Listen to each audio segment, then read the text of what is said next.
Ready ready বলো। হ্যাঁ ready. আসসালামু আলাইকুম। 2009 সালের সকল ক্ষতিগ্রস্ত মিডিয়া এবং জেলবন্দি পরিবার এবং জেল মুক্তি মিডিয়ার সদস্য ও পরিবার এবং সন্তান, আমি সকলের উদ্দেশ্যে সত্য কথা বলতে চাচ্ছি। আজকে আসলে আমরা কোনো অপপ্রচার অথবা কোনো মিথ্যা কথাতে বিভ্রান্ত না হয়ে সকলে আগামীকাল 22 তারিখ কেন্দ্রীয় শহীদ মিনারে সকাল 8 ঘটিকার মধ্যে এসে হাজির হন।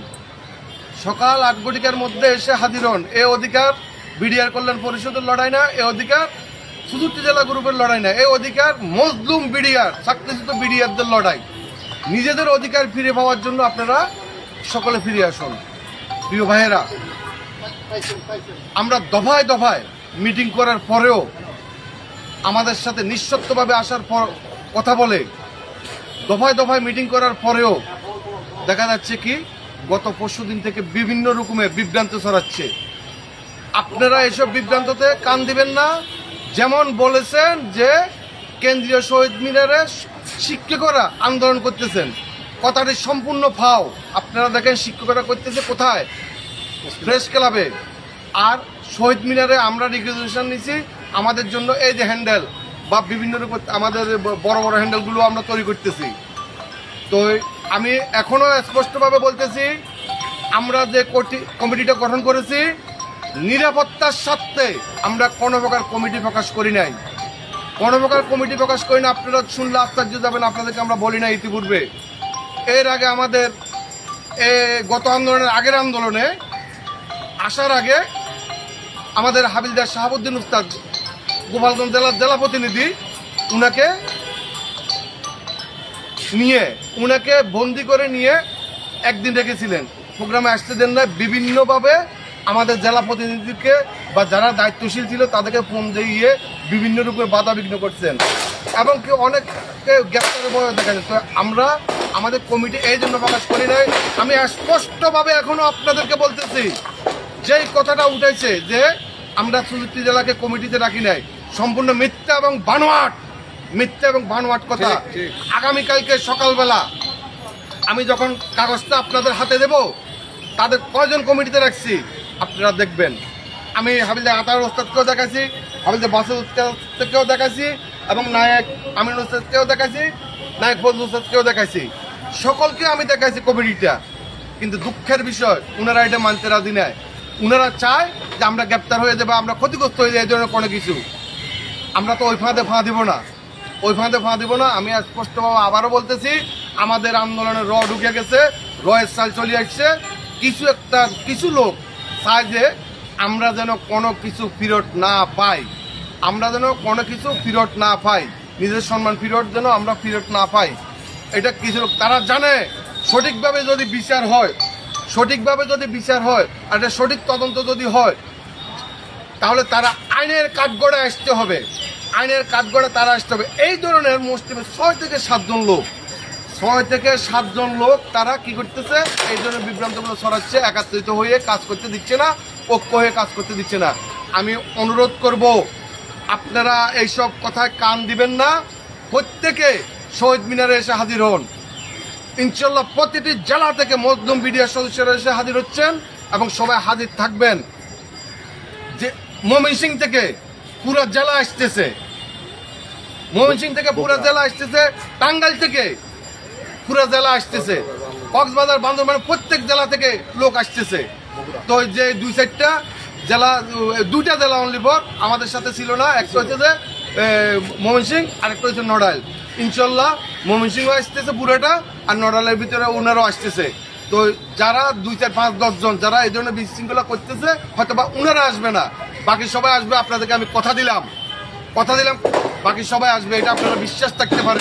প্রত্যেক জেলা থেকে আমাদের গাড়ি রিজার্ভ করে আসতেছে। এ বলে আমি আবারও আহ্বান করছি, আপনারা সকাল 8 ঘটিকার মধ্যে প্রত্যেকে এসে হাজির হন। এ বলে আমি শেষ করছি। ধন্যবাদ। এবার হাবিলদার আতাউর ওস্তাদ কথা বলবে। আসসালামু আলাইকুম। আমি হাবিলদার আতাউর বর্তমান শহীদ মিনার থেকে বলছি, সারা বাংলাদেশ মুসলিম বিডিআরের উদ্দেশ্যে।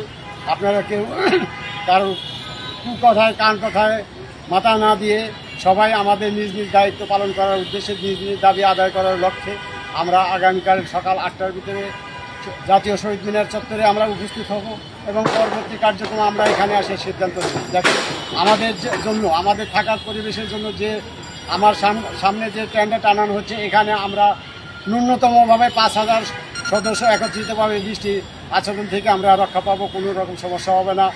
আমার বাম পাশে আর একটা টেন্ট টানানো হয়েছে আমাদের ফ্যামিলি রাখার জন্য, মহিলাদের জন্য রাখা হয়েছে এবং আমাদের পরিবেশ খুব সুন্দর। এবং বর্তমানে আমরা এখানে আছি এবং প্রেস ক্লাবে আমরা সংবাদ সম্মেলন করে আবার এখানে আসছি, এখানে জায়গা পরিদর্শন করছি। আপনারা কারোর কথায় বিভ্রান্ত হবেন না। আপনাদের নিজ দায়িত্ব, নিজ নিজ অধিকার আদায়ের লক্ষ্যে আপনারা সবাইকে আমন্ত্রিত গ্রহণ করে আমাদের অনুষ্ঠানকে সাফল্যমণ্ডিত করবেন, এই বলে আমার বক্তব্য শেষ করছি। আল্লাহ হাফেজ। এখন কথা বলবেন রাজবাড়ী জেলা প্রতিনিধি নায়েক আমিনুল। আসসালামু আলাইকুম। প্রথমে ধন্যবাদ জানাচ্ছি বিডিআর কল্যাণ পরিষদকে। আজকে আমি এই জায়গা চলে আসছি সকাল 11টার ভিতরে। আমরা এসে প্রথম প্রেস ক্লাবে একটা সংবাদ সম্মেলন করছি এবং শহীদ মিনারে এসে আমি আবেগে আপ্লুত হয়ে পড়েছি যে আমাদের 2টা শেড এত সুন্দরভাবে তৈরি করা হয়েছে, যেখানে আমরা 5-10 হাজার বিডিআর অবস্থান করতে পারবো। কোনো প্রকার আবহাওয়া থেকে আমরা রক্ষা পাবো, কোনো বৃষ্টিপাত থেকে আমরা রক্ষা পাবো, কোনো সমস্যা নাই। আমাদের আন্দোলন গতিবেগ সবাই হাজির হবেন এবং আমাদের আন্দোলনকে চূড়ান্ত পর্যায়ে নিয়ে যাওয়ার জন্য এটাই আমাদের সর্বোচ্চ আন্দোলন হবে। এবং আপনারা সবাই সব জেলা থেকে এই আন্দোলনে শরিক হবেন, যার যার অধিকার আদায়ের জন্য, কেউ কারোর জন্য না, কোনো বিডিআর কল্যাণ পরিষদ না, কেন 64 জেলা না, আমি আমার অধিকার আদায়ের জন্য এখানে আসছি। আপনারা সবাই আপনাদের যার যার অধিকার আদায়ের জন্য এখানে চলে আসবেন এবং সকাল 8টার ভিতরে, আগামীকাল সকাল 8টার ভিতরে চলে আসবেন। আমরা চূড়ান্ত আন্দোলন করে আমরা এবার বিদায় ঘরে ফিরিয়ে নিয়ে আমরা সবাই হাসি মুখে ঘরে ফিরবো, এই আশাবাদ ব্যক্ত করে আপনাদের সবাইকে আহ্বান জানিয়ে আগামীকাল সকাল 8টার ভিতরে চলে আসেন। সবাইকে ধন্যবাদ। এবার হাবিলদার বাসেদ উস্তাদ, আমাদের যে সাংবাদিক মারুফের বাবা হাবিলদার বাসেদ উস্তাদ কথা বলবেন। আসসালামু আলাইকুম। আমি বাংলাদেশ রাইফেলসের একজন হাবিলদার, বাসেদ, আমার বাড়ি সিরাজগঞ্জ। আমি আজকে 10টায় প্রেস ক্লাবের সামনে এসেছি। 12টার সময় আমাদের প্রেস ক্লাবের সামনে একটা সংবাদ সম্মেলন হয়েছে। এই সংবাদ সম্মেলনে আমরা একটা আলটিমেটাম তাদেরকে দিয়েছি, সরকারকে, বাংলাদেশ সরকারকে। সেই আলটিমেটাম অনুযায়ী আগামীকাল 11টা পর্যন্ত, সকাল 11টা পর্যন্ত আলটিমেটাম দেওয়া হয়েছে। বাংলাদেশ সরকার এর ভিতরে যদি আমাদের দিকে তাকান, আমাদের প্রতি সহানুভূতি হন, আমরা বাংলাদেশ রাইফেলসের সদস্য, ক্ষতিগ্রস্ত বিডিআর সদস্য, কোনো 64 ডিস্ট্রিক্ট নয়, কোনো কল্যাণ পরিষদ নয়, আমরা সবাই একত্রিত হয়েছি বিডিআর ঐক্য, বাংলাদেশ রাইফেলস এর অধিকার আদায়ের জন্যে। আমাদের অধিকার আমাদেরকে আদায় করে নিতে হবে। এখানে বিভিন্ন ডিস্ট্রিক্টের থেকে হয়তোবা 2-4 মুষ্টিমে 5-10 জন লোক আমাদের নামে বিভিন্ন প্রকার বিভ্রান্তিমূলক কথা বলতে পারেন। আপনারা কেউ এই গুজবে কান দিবেন না। আপনারা সবাই স্বতঃস্ফূর্তভাবে যার যার দাবি আদায়ের লক্ষ্যে, এখানে আপনি আমার জন্য আসবেন না, আমি আপনার জন্য আসিনি, আমি আমার তার জন্য এসেছি। তাই আপনারা সবাই আমাদের এই আন্দোলনে অংশগ্রহণ করবেন স্বতঃস্ফূর্তভাবে। এবং আমরা সবাই এখানে 64 ডিস্ট্রিক্টের লোক গ্রুপে আছে, কল্যাণ পরিষদের আছে, সবাই মিলে একটা আন্দোলন কমিটি গঠন করেছেন। সেই আন্দোলন কমিটি আমরা প্রকাশ করছি না শুধুমাত্র গোপনীয়তা রক্ষার স্বার্থে। তাই আপনাদেরকে আমি বিশেষভাবে অনুরোধ করব, কল্যাণ পরিষদের পক্ষ থেকে এবং বিডিআর সমস্ত বিডিআর, ক্ষতিগ্রস্ত বিডিআর পক্ষ থেকে আপনাদেরকে আমি আহ্বান জানাচ্ছি। আমাদের থাকার কোনো প্রবলেম নেই। আমাদের এখানে বৃষ্টি বাদল যাই হোক, আমাদের পিছনে একটা টেন্ট দেখছেন, সামনে আরেকটা আছে, মহিলাদের জন্য আছে। তাই আপনাদের সবাইকে আমন্ত্রণ জানাচ্ছি, আপনারা অতি সত্বর আগামীকাল সকাল 8 ঘটিকার মধ্যে কেন্দ্রীয় শহীদ মিনারে এসে উপস্থিত হবেন। এই বলে আমি আমার বক্তব্য শেষ করছি।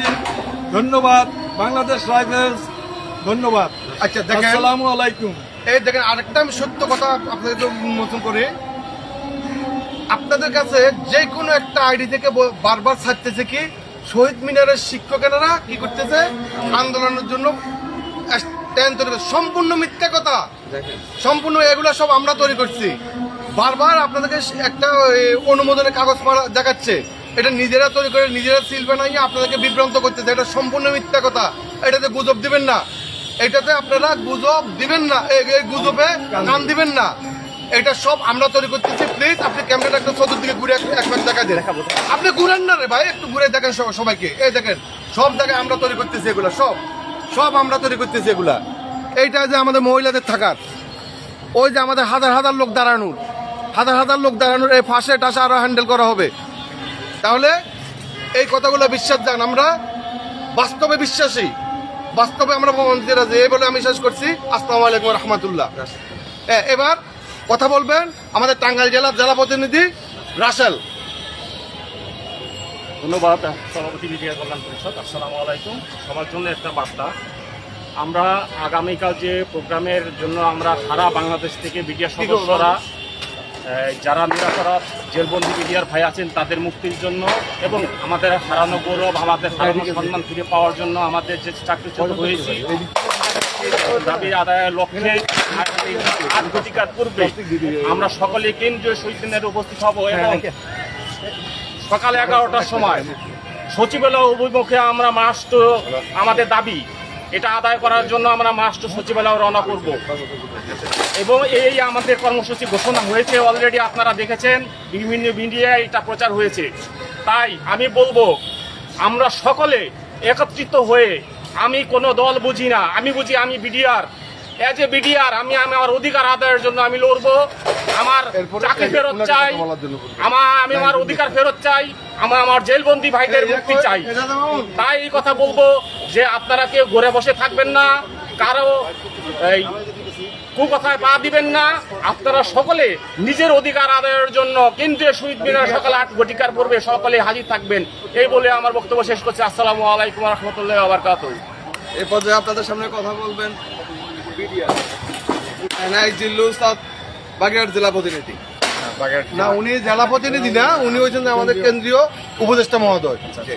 বাগেরহাট জেলা প্রতিনিধি সামনে দেন, পাশে দেন উস্তাদেরা। বিসমিল্লাহির রহমানির রহিম। আসসালামু আলাইকুম। প্রিয় ক্ষতিগ্রস্ত মজলুম সকল বিডিআর ভাইদের প্রতি আমার সালাম। আসসালামু আলাইকুম রহমতুল্লাহ। আজকে 21/6/2025 তারিখ শনিবার। আমাদের বিডিআর কল্যাণ পরিষদ থেকে সরকারকে আমরা বলে দিয়েছিলাম যে 15 তারিখের ভিতরে আমাদেরকে যদি কোনো সুষ্ঠু ব্যবস্থা, আমাদের জন্য কোনো সমাধান বা আমাদের চাওয়া পাওয়া যেটা আছে ন্যায্য অধিকার, এইটার উপরে সরকার যদি কোনো ঘোষণা দেয় আলহামদুলিল্লাহ, না দিলে ওই দিন আমাদের ঘোষণা ছিল যে আমরা 22 জুন 2025 তারিখে আমরা আন্দোলনে যাব এবং আন্দোলন হবে কঠোর থেকে কঠোর। আমরা সরকারকে কোনো বেকায়দায় করুক এটা আমরা কখনোই চাইনি, আগেও না, এখনও না, আগামীতেও চাই না। সরকার স্বপ্রণোদিত হয়ে আমাদের বিষয়গুলো ওনারা বিবেচনা করবেন, দেখবেন, এটা আমাদের আশা ছিল আজকে দীর্ঘ 9 মাস ধরে। যাই হোক, এখন আমাদের দেয়ালে পিঠ থেকে গেছে। এখন আমাদেরকে 22 তারিখ থেকে এই শহীদ মিনারে আমরা শান্তিপূর্ণভাবে সমস্ত কর্মসূচি পালন করবো ইনশাআল্লাহ।